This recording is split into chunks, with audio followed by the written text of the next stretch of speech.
The next set of parameters we're going to look at is under the Environment tab of the Render settings.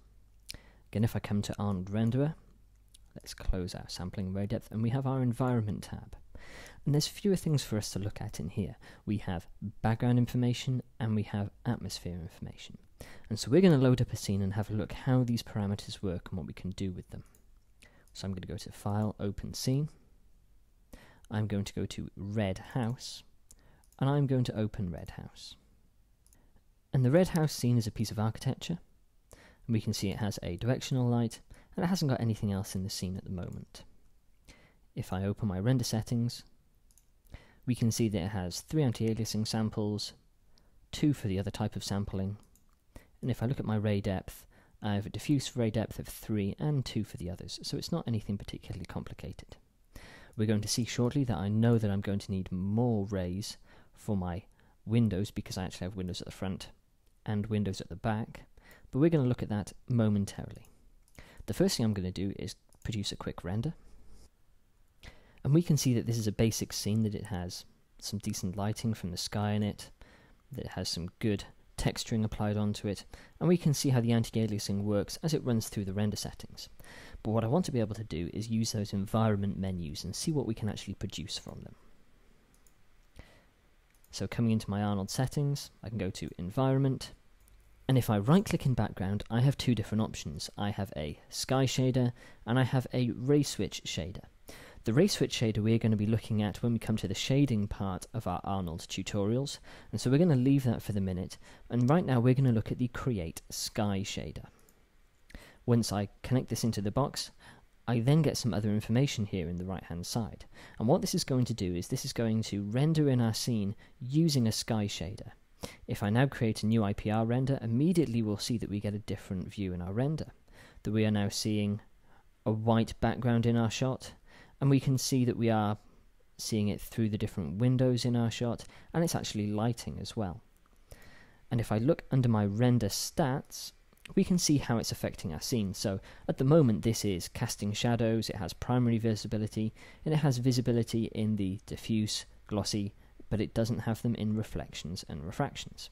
And what I want to do in this scene is actually use a texture map for reflections and refractions in my shot, for the front and the back, and for the environment, but for nothing else. I don't want it to light my scene or affect it.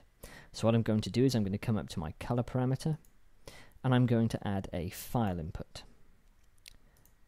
If we then go into our read node, this should then take us directly to our source images reference. I can then go into Red House, and I am going to select Deck Pano Basic. And this is a very basic panorama that was produced recently. And now with that plugged in, if I change my view, it's in viewport 2.0 at the moment. If I change this to default quality rendering, this will now appear in my shot in the shape of a sphere. I'm able to scale this as I choose, and rotate it to be in the right position relevant to where my sky is. Scaling this won't actually change the lighting, it's just being used as a reference for me to work from. But what will happen now is when I render my scene, it will now use this texture image as an input into my render. However, I can't see this everywhere and it's affecting my shot.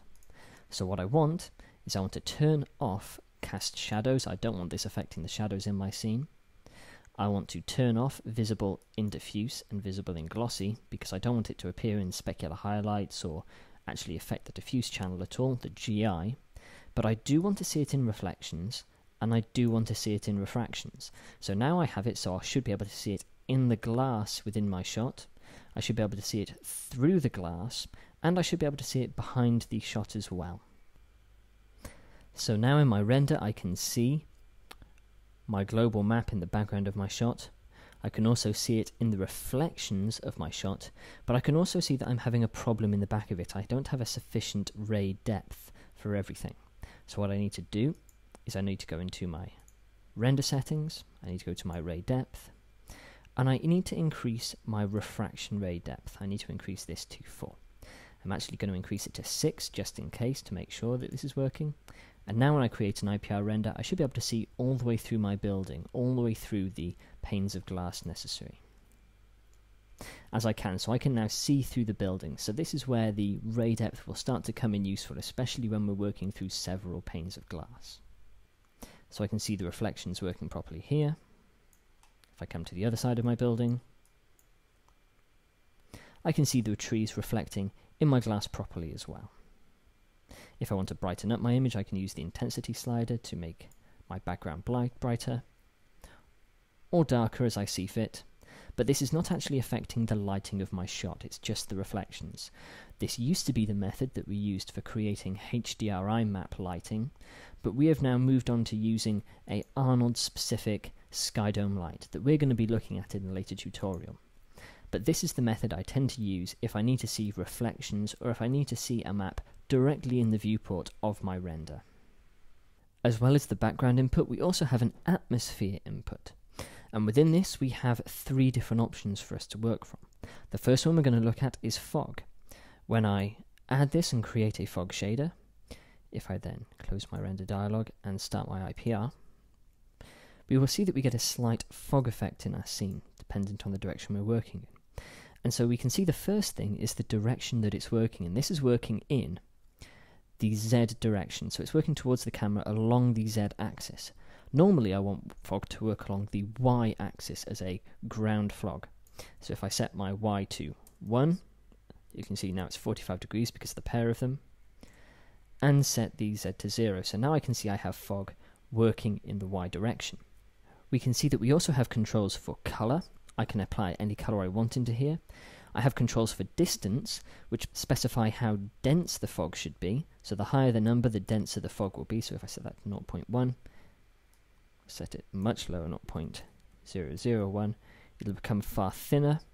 And the higher the number, the thicker it will become. I can also specify height, how deep I want the fog to be. So as I start to increase this number, my fog will become deeper. I can then lower my distance value to, let's say, 0.1. So I can get a thinner, deeper fog value as it works through. I can get lower into this fog. We've seen how we are able to specify our ground normal to specify the direction we're working in. And I can also specify a ground point where I want my fog to start. In this case, if I set my ground to minus 100, let's try a bit more, minus 250, I'm able to get the lowest point of my fog below my ground plane, and I can start to increase my height so that I get fog working in the plane that I choose. I can change its color, so let's say I want the red mist, or I can apply any kind of texture or file into here to specify my fog. I can also create volumetric fog effects by coming in here and going to none for my environment settings. I will now have disabled my fog, and I'm going to change my lighting setup slightly. I'm going to delete my directional light, and I'm going to create a spotlight. I'm going to scale up my spotlight slightly so I can see it,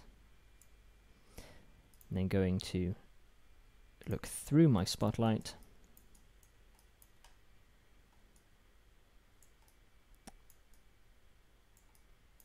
and position it about there. My viewport is going a bit odd. Back to my perspective. Then going to go to my IPR. Now we can see at the moment that my light is very, very dark, and that is because my light doesn't have any decay on it. We're going to see this in a later video.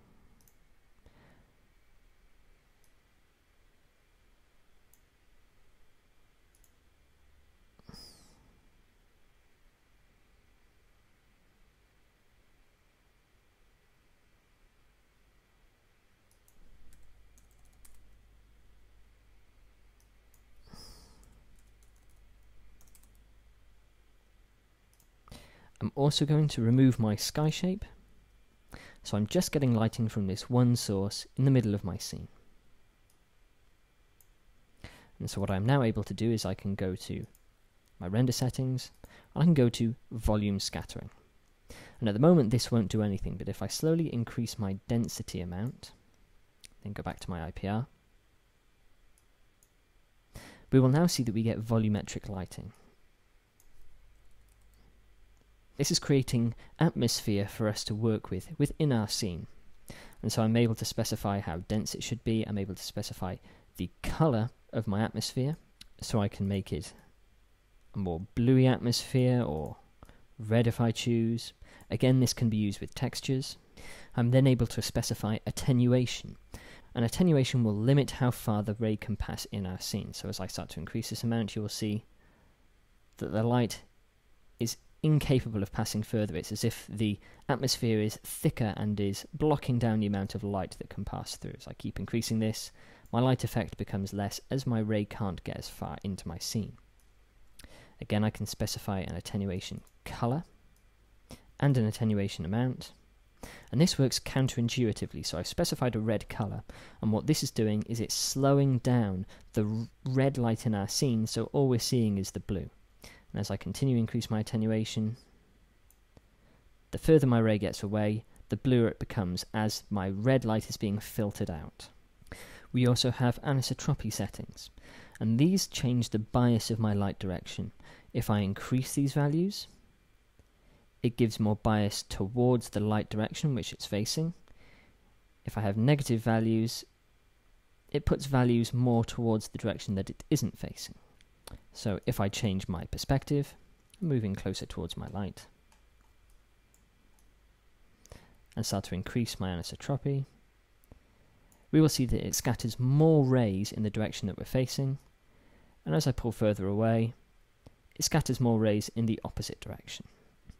We also have samples controls, and these sample the amount of noise that we will see in this render.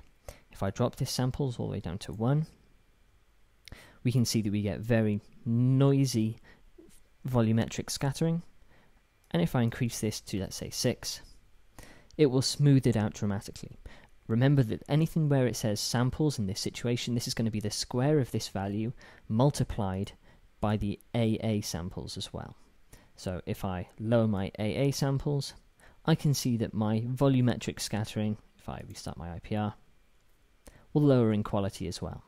And if I increase my AA samples, my volumetrics will improve in quality. Both the fog and volumetric scattering effects will work both within the GI render engine, they will bounce light about, and they'll work in reflections and refractions as well. If you have a fog effect that you want to use, it will work across the board with all other options within Arnold. These environment controls allow us to very quickly set up our scenes, so we can have refraction and reflection interacting in our scene. We can have very effective volumetric fog and basic ground fog that we can apply in certain directions, and allows us to give really good looking effects to our shot very quickly. When we come on to talking about our lights, we're going to be using the volume scattering effect so that we can see how we can create things like God rays and caustic shadows affecting different parts of our shot.